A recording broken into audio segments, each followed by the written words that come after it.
Luke chapter 9. He summoned the 12 and gave them power and authority over all demons and to cure diseases. And he sent them to proclaim the kingdom of God and to heal the sick.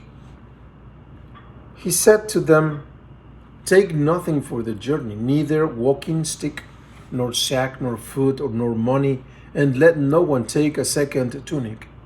Whatever house you enter, stay there and leave from there. And as for those who do not welcome you when you leave that town, shake the dust from your feet in testimony against them." Then they set out and went from village to village, proclaiming the good news and curing diseases everywhere. Herod the Tetrarch heard about all that was happening, and he was greatly perplexed, because some were saying, "John has been raised from the dead." Others were saying, "Elijah has appeared." Still others, "One of the ancient prophets has arisen." But Herod said, "John I beheaded. Who then is this about whom I hear such things?" And he kept trying to see him. When the apostles returned, they explained to him what they had done. He took them and withdrew in private to a town called Bethsaida. The crowds, meanwhile, learned of this and followed him. He received them and spoke to them about the kingdom of God, and he healed those who needed to be cured. As the day was drawing to a close, the 12 approached him and said, "Dismiss the crowd so that they can go to the surrounding villages and the farms and find lodging and provisions, for we are in a deserted place here." He said to them, "Give them some food yourselves." They replied, "5 loaves and 2 fish are all we have here, unless we ourselves go and buy food for all these people." Now, the men there numbered about 500,000. Then he said to his disciples, "Have them sit down in groups of about 50. They did so and made them all sit down. Then, taking the 5 loaves and the 2 fish and looking up to heaven, he said the blessing over them, broke them, and gave them to the disciples to set before the crowd.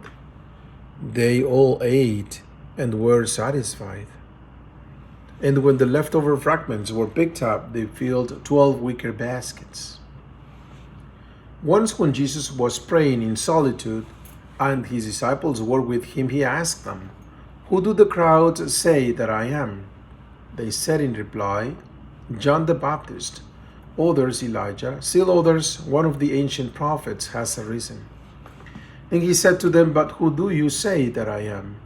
Peter said in reply, "The Messiah of God." He rebuked them and directed them not to tell this to anyone. He said, "The Son of Man must suffer greatly and be rejected by the elders, the chief priests, and the scribes, and be killed, and on the 3rd day be raised." Then he said to all, "If anyone wishes to come after me, he must deny himself and take up his cross daily and follow me. For whoever wishes to save his life will lose it, but whoever loses his life for my sake, will save it. What profit is there for one to gain the whole world, yet lose or forfeit himself? Whoever is ashamed of me and of my words, the Son of Man will be ashamed of when he comes in his glory and in the glory of the Father and of the holy angels. Truly I say to you, there are some standing here who will not taste death until they see the kingdom of God." About 8 days after he had said this, he took Peter, John, and James and went up the mountain to pray. While he was praying, his face changed in appearance, and his clothing became dazzling white. And behold, 2 men were conversing with him, Moses and Elijah, who appeared in glory and spoke of his exodus that he was going to accomplish in Jerusalem.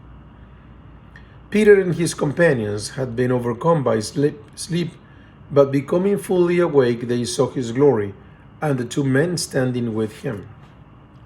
As they were about to part from him, Peter said to Jesus, Master, it is good that we are here. Let us make 3 tents, one for you, one for Moses, and one for Elijah. But he did not know what he was saying. While he was still speaking, a cloud came and cast a shadow over them, and they became frightened when they entered the cloud. Then from the cloud came a voice that said, This is my chosen son. Listen to him. After the voice had spoken, Jesus was found alone. They fell silent and did not at the time tell anyone what they had seen.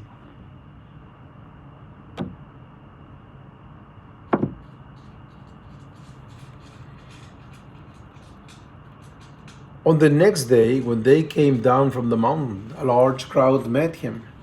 There was a man in the crowd who cried out, Teacher, I beg you, look at my son.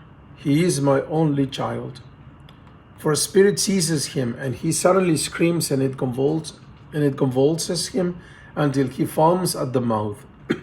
It releases him only with difficulty, wearing him out.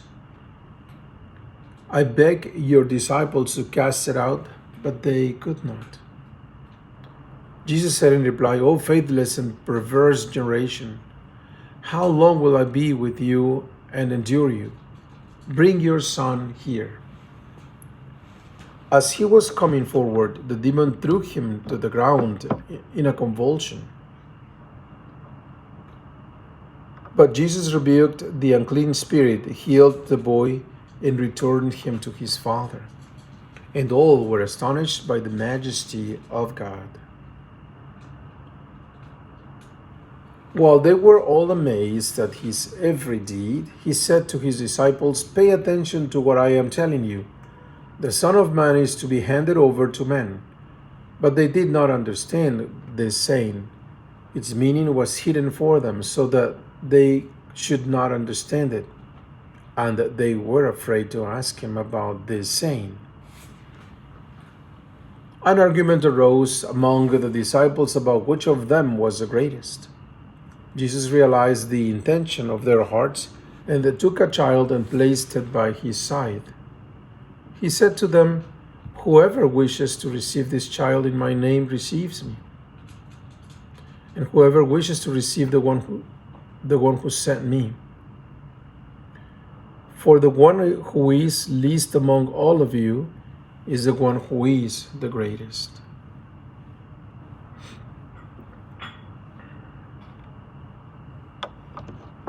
Then John said in reply, Master, we saw someone casting out demons in your name, and we try to prevent him because he does not follow in our company. Jesus said to him, Do not prevent him, for whoever is not against you is for you. When the days for his being taken up were fulfilled, he resolutely determined to journey to Jerusalem, and he sent messengers ahead of him. On the way, they entered a Samaritan village to prepare for his reception there. But they would not welcome him because the destination of his journey was Jerusalem. When the disciples James and John saw this, they asked, Lord, do you want us to call down fire from heaven to consume them? Jesus turned and rebuked them, and they journeyed to another village. As they were proceeding on their journey, someone said to him, I will follow you wherever you go. Jesus answered him, Foxes have dens and birds of the sky have nests, but the Son of Man has nowhere to rest his head. And to another he said, Follow me. But he replied, Lord, let me go first and bury my father. But he answered him, Let the dead bury their dead, but you go and proclaim the kingdom of God. And another said, I will follow you, Lord, but let me first say farewell to my family at home. To him Jesus said, No one who sets a hand on the plow and looks to what was left behind is fit for the kingdom of God.